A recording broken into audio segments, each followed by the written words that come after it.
नमस्कार दोस्तों, पाए अपने सवालों के जवाब में। आज हमने YouTube छात्र का एक क्वेश्चन लिया है। यहाँ पर नाम है उनका सौरभ मौर्य। इन्होंने अपनी जगह का नाम तो नहीं लिखा, लेकिन सौरभ मौर्य का ये क्वेश्चन है। इन्होंने प्रश्न किया है कि जो आपको दिख ही रहा है कि गुरुजी, व्यंजन संधि की परिभाषा ही है कि एक तरफ व्यंजन होना चाहिए, पर रामायण में व्यंजन संधि कैसे हो जाता है। इसका संधि विच्छेद तो राम प्लस आयन होता है, जिसमें दोनों तरफ स्वर ही आ रहा है। अगर मान ले ये न संबंधित नियम से हुआ है तो लेकिन परिभाषा के अनुसार तो गलत है, क्योंकि दोनों साइड स्वर आ रहा है। अब आप ही इस डाउट को साफ करिए। सबसे पहले चीजें मैं आपको बताती हूँ। सौरभ मौर्य, ये आपसे किसने कहा कि रामायण शब्द के अंदर व्यंजन संधि है? सबसे पहले आपको ये जानना है। आप बिल्कुल सही हैं, आपका मानना ये बिल्कुल सही है कि रामायण शब्द में व्यंजन संधि तो है ही नहीं। रामायण शब्द बना किससे है? देखिए, आपने जो लिखा है, यहाँ मैं आपको भी क्लियर करूं, राम प्लस आयन नहीं है। रामायण शब्द जो है वो राम प्लस आयन, ठीक है, इससे बना है। राम प्लस आयन से बना है, ना कि आयन। अब सबसे पहले आपको ये जानना है, आपके दिमाग में आएगा कि मैम आयन भी तो एक सार्थक अर्थ होता है और एक आयन भी सार्थक अर्थ होता है, ठीक है, दोनों दिए हैं। अब हमको कैसे पता चलेगा कि दोनों में से कौन सा सही है? दोनों आ जाते हैं जब, तो आपको यहाँ पर ये बात जाननी है कि इनके अर्थ के बारे में पता होना चाहिए। यानी आयन और आयन दो सार्थक अर्थ है, दोनों ही शब्द हैं, सार्थक शब्द लिए हैं। तो इसमें आपको ये बात समझनी है कि रामायण जो एक हमारा शब्द बन के आता है संधि विधि से हमारे पास, तो उसका अर्थ क्या है? तो रामायण का अर्थ होता है राम का चरित्र चित्रण। तो राम का चरित्र चित्रण, तो राम शब्द से राम अर्थ हो गया। लेकिन जो ये आयन है, क्या आयन शब्द का अर्थ चरित्र चित्रण होता है क्या? तो ये आपको देखना है। तो यहाँ मैं आपको बताऊं कि ये जो शब्द है आपका, शब्द आपका है आयन और शब्द है आपका आयन। तो आपको सबसे पहले इन दोनों को क्लियर करना है। सबसे पहले हम आएंगे संधि पर कि कैसे, कौन सी संधि हमारी इसमें है, वो सारी चीजों को। पर सबसे पहले आपको ना जो शब्द है उसको समझना है। तो यहाँ पे आयन शब्द है और ये आयन है, दोनों में अंतर क्या होता है अब समझिए। इस आयन का अर्थ होता है चलना, चलना, और इसका दूसरा अर्थ होता है चरित्र, ठीक है। दो अर्थ होते हैं, दो नहीं, इसके 4-5 अर्थ होते हैं। मार्ग भी होता है इसका अर्थ, चलना, चरित्र, मार्ग या समय, काल की गति, इस तरह से इसके कई सारे अर्थ होते हैं आयन शब्द के, ठीक। और ये जो आयन शब्द है, ये आयन क्या होता है? इसका अर्थ होता है विद्युतीकृत परमाणु, ठीक है। इसका अर्थ होता है विद्युतकृत परमाणु। अब देखो, आपको अंतर अपने आप समझ में आ गया होगा कि हमारा मूल शब्द कौन सा होगा इसमें। तो आपको ये बात समझ में आ गई। अगर हम बात करें यहाँ पे, पहला शब्द तो हमारे पास है राम। तो राम के साथ इन दोनों में से हम कौन सा शब्द जोड़ें जो रामायण का अर्थ बने? तो रामायण का अर्थ हो गया राम का चरित्र चित्रण, ठीक। अब अगर हम ये आयन शब्द लगाते हैं तो क्या हो जाएगा? राम का परमाणु, है ना। तो आपको ये स्पष्ट हो गया कि हमें इसमें आयन नहीं लगाना। आयन यहाँ आएगा ही नहीं, क्योंकि उसका अर्थ ही नहीं है। आपको यहाँ ये पता चलता है राम के साथ आयन शब्द आता है क्योंकि इसका अर्थ है चलना या चरित्र। अब हम दोनों अर्थ से बना सकते हैं, राम के जैसे चलना।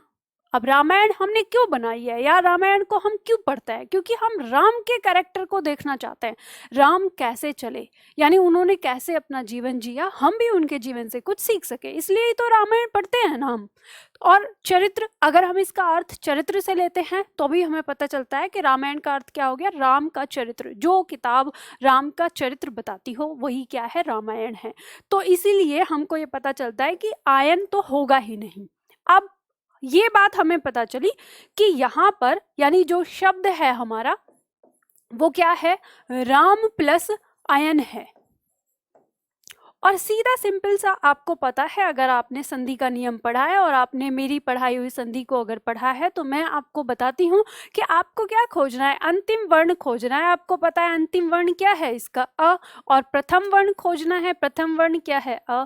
दोनों का जब मेल करेंगे तो दीर्घ वर्ण आएगा। और आपको पता ही है, जब हम किसी लघु से दीर्घ या दीर्घ से लघु या लघु लघु या दीर्घ दीर्घ का मेल करते हैं तो रिजल्ट हमारा क्या आता है, दीर्घ वर्ण ही आता है। जब हम सजातीय वर्ण का मेल करते हैं तो हमारी दीर्घ स्वर संधि की परिभाषा ही है ये। तो यहाँ पे आपको पता चल जाता है, यहाँ पे बचता क्या शब्द है ये, और यहाँ पे क्या बचता है शब्द, ये बचता है। ठीक है, जब हम इसको जोड़ेंगे ये आ इस म को क्या करेगा, पूरा करेगा। शब्द क्या हो गया, रामा यहाँ पे, और इसको हम लगा देंगे रामायण। लेकिन ध्यान रखिएगा, अब इसके बाद ये तो हो गई संधि, लेकिन इसके तुरंत बाद इसमें लगेगा न संबंधित नियम। जो न संबंधित नियम क्या है, तो इसका न संबंधित नियम ये है कि हमारे जो जैसे हमारे कुछ हमारे पास वर्ण है, जैसे र है, जैसे री है, कौन सा, जैसे हमारा ये र आता है, जैसे री एक स्वर है, या फिर हमारा एक मूर्धा वाला जो हमारा मूर्धा वाला जो हमारा स्वर स है, वो हमारा अगर आता है, तो अगर इनमें से कोई सा एक हमारा वर्ण है, उसके बाद यदि हमारा कहीं पर न आया है, तो हम इसको न लिखकर हम क्या लिखते हैं, इसे न लिखकर हम इसे ऐसे लिखते हैं, यानी ये ड़ लिखते हैं। तो अब यही नियम यहाँ पर काम करेगा कि यहाँ पे हमारा क्या है कि ये र आ गया है, और र के बाद यहाँ पे हमारा ये न आ रहा है। तो अब हम क्या करेंगे, इसमें हम इस न को हटाकर हम क्या करते हैं, इसमें ये हमारा अड़ा हो जाता है, और इस तरह से हमारा जो ये शब्द है ये क्या हो जाता है, ये रामायण बन जाता है। ठीक है, रामायण, यहाँ पे न, यहाँ पे अड़ा नहीं है, नहीं होने के बावजूद भी यहाँ पे आके हमारा इसका अड़ा होता है। और वो किस लिए होता है, क्योंकि ऐसा हमारी हिंदी भाषा के अंदर एक नियम है, वर्तनी के अंदर जब हम लिखते हैं।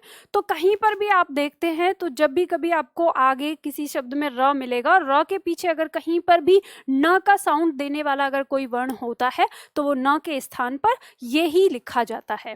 तो ये एक नियम है। तो इस तरह से ये हमारा जो शब्द है ये रामायण बनता है।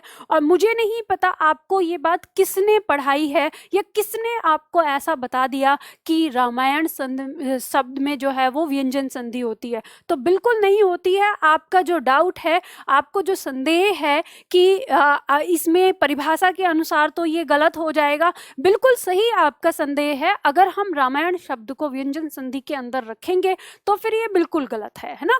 तो आपने जहां भी पढ़ा है, जैसे भी पढ़ा है, मैंने आपको इस चीज को क्लियर कर दिया कि इसमें कहीं पे कोई गलती नहीं है, आप बिल्कुल सही है अपनी जगह। आपको पता चलता है दोनों ही जगह हमारा क्या, यहाँ भी स्वर है और यहाँ भी स्वर है, तो ये दोनों जो स्वर हैं हमारे, तो ये स्वर संधि के अंदर ही आएगा।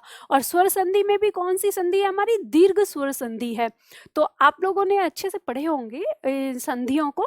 और अगर कहीं भी किसी भी किताब में आपको किसी ने ये बताया है, या कहीं पे भी आपको दिखता है कि रामायण में व्यंजन संधि है, तो वो गलत है। ठीक है, तो आप उसको सही कर लीजिए, क्योंकि सही क्या है, राम प्लस अयन है। और मैंने आपको ये चीज बता दिया कि अयन शब्द का अर्थ क्या होता है, चलना या चरित्र या मार्ग। जो राम का मार्ग है, जो राम का चरित्र है, वही क्या है, रामायण है। तो मैं उम्मीद करती हूँ आपको ये चीज़ समझ में आ गई होगी, और आपको जो डाउट है वो भी क्लियर हो गया होगा। आप में से अगर किसी और छात्र का कोई और भी डाउट हो, तो आप भी मुझे क्वेश्चन कर सकते हैं, पूछ सकते हैं, और मैं आप लोगों के उस प्रश्न को ज़रूर सॉल्व करूँगी। और इसी के साथ साथ मैं बताना चाहती हूँ, आप में से जो छात्र हमारी ऑनलाइन क्लास लेना चाहते हैं तो वो ले सकते हैं। वो हमारा ऐप डाउनलोड करें, हिंदी एकेडमी या निधि एकेडमी, जो भी मर्जी आए वो आप डाल सकते हैं। ये ऐप आपको खुलकर आएगा और आप इसे डाउनलोड कर लीजिए। इसमें आपको रजिस्ट्रेशन करना होगा, और रजिस्ट्रेशन करके आप अंदर चीज़ें देख सकते हैं। इस ऐप पर मैंने काफ़ी सारी चीज़ें, इसमें आपको अगर पेड चीज़ें मिलती हैं तो बिना फीस के भी, यानी फ्री चीज़ें भी आपको यहाँ पर मिलती हैं। जैसे हर वीक आपको टेस्ट पेपर करने को मिलता है। आप पढ़िए, कहीं पर भी पढ़िए, लेकिन आप अपना टेस्ट यहाँ पे दे सकते हैं। आप खुद टेस्ट कर सकते हैं अपने आप को कि हम सीख पा रहे हैं या नहीं सीख पा रहे। इसमें जो ये आपको सवाल पूछा जा रहा है, यानी जो आपने सवाल पूछा है, ये वीडियोज़ भी आपको वहाँ पर देखने को मिल जाएगी। या आप चाहते हैं कि हम यूट्यूब पर बहुत ज़्यादा ऐड आते हैं, हम वो नहीं देखना चाहते, तो इस एप्लीकेशन को डाउनलोड करके इसमें आपकी वीडियोज़ पड़ी हुई है, वहाँ पे आप बिना ऐड के भी वो सारी चीज़ें देख सकते हैं। तो चलिए फिर मिलते हैं अगले वीडियो में अगले क्वेश्चन के साथ।